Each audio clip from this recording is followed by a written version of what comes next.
Bonjour tout le monde, bienvenue sur Mao Live, votre radio parisienne qui vous fait découvrir ou redécouvrir des artistes locaux et internationaux. Aujourd'hui, on est avec Madwoman. How are you? Good, how are you? Good. It's nice to have you here. Thank you for having me. You're welcome. So we are here to talk about your music. You describe your techno as pure and effective with a seductive touch. How would you define seduction through your music? That's a fun question. I would say when you're touching in on the feelings of freedom and happiness, and I would dare to say even like love feelings.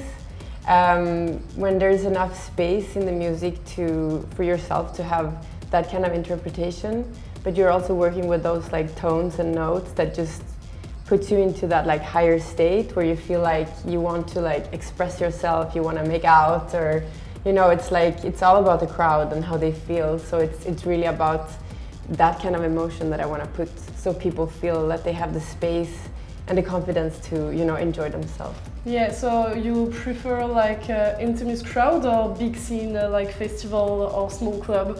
Definitely both. Yeah. Both have their That's good. not the same energy. Yeah. Yeah, because when you have a smaller space, you can be a little bit more maybe experimental, and then when you have a big crowd, it's all about the energy and full on, and both are really fun. Is the balance between classic and modern attention, or some things that come naturally to you in the studio? I think it's just coming naturally to me because I've been doing music for so long and I've been listening to music my whole life, so it's just like I'm just like bringing together pieces of things that I've already listened to for so long that just comes to me. What do you like in a classic and modern touch in music? The energy usually, okay. and the logic behind.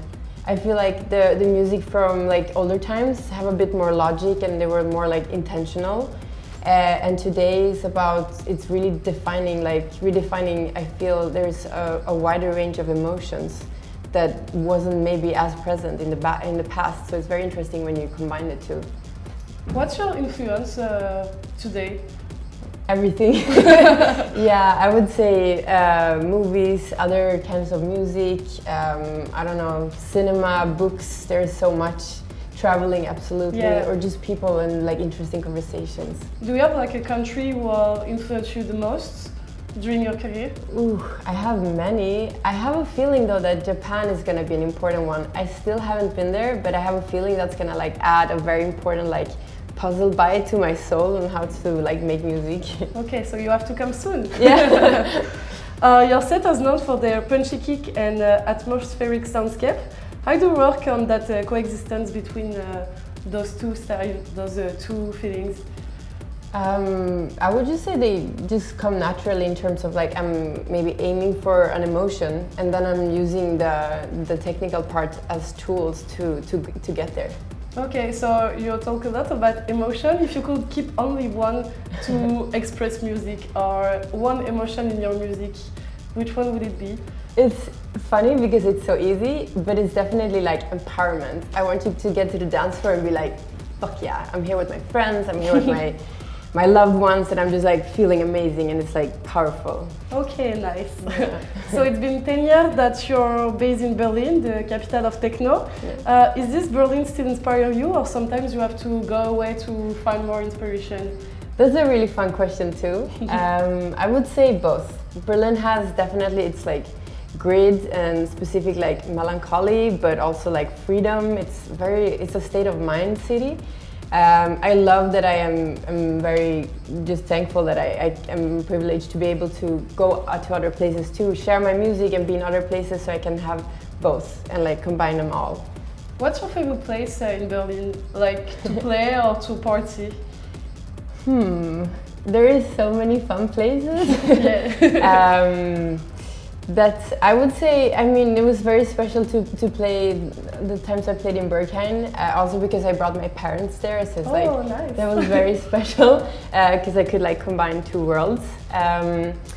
I love playing in Tresor, I love playing in RSO, and it's really fun to play anything outdoors also, so it's like hard to pick one, I would say all of them. Yeah. Did your parents enjoy Bergen? Yeah, they did. They were inside for like a solid 3 hours, and I think that's cool. Nice experience. Yeah. So as a woman in Berlin techno scene, do you still feel a difference Is that still difficult or something? Like in the scene, the way you're treating, is it different in Berlin or not? How do you mean? Like, do you feel a difference in how you're treated? Or is the scene evolved, being a woman in this techno scene?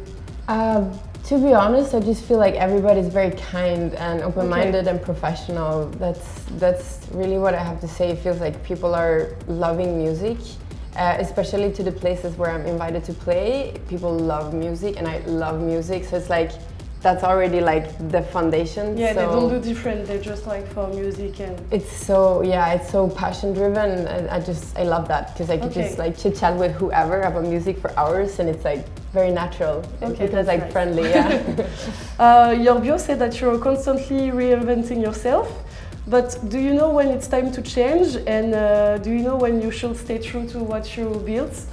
It's so funny you asked me this today because I think about this all the time. And I feel like I have to constantly reinvent myself also just for my like artistic wanting to like express, because it's a lot of it is about also getting to like know the technical aspects, and you know, you try something new or you try a new mixer, you switch your styles. But then when you start to like master the new thing that you wanted to like get good at, naturally I'm like, okay, what's next? I want to like add on to this, or maybe I want to like try a different way of mixing or whatever. So it's ever changing, which I love, because I feel like if I'm doing the same thing for too long, I also get a little bored, to be honest. So I always want to do something that is a little bit like exciting all the time. Is there a styles that you want to explore this year? It's funny because I feel like I'm tapping into like, I have my Madwoman signature style, but I would say I have like 3 different styles within that I can tap into. One that is more like large stage, where there's like a lot of people, and one that is a bit more like mixing on 4 decks and more experimental. And then I have one that is a bit more like surprise, which is really fun. I maybe want to experiment a little bit more with the surprise one this year. Yeah. When do you have new songs or EPs coming? Who will be released? I have just signed one of my tracks to a Spanish label that will be out later this year, which is very exciting. I'm also talking about doing a vinyl EP with another Spanish label, which is going to be really fun. And then I also have like some soon I'm gonna like announce with like label direction stuff. That is very exciting too. Okay, but, cool. Yeah. Is there a moment when you play around the world when you feel really connected to the crowd? I work on always trying to feel really connected to the crowd. The only time it's harder is when it's a very large venue. But I have like a little trick sometimes that, you know, if I have the possibility, it's nice to like, you know, check out the stage before, stuff like that, but just trying to always stay present with the people and trying to see like, are they having a good time, because that's what it's all about in the end.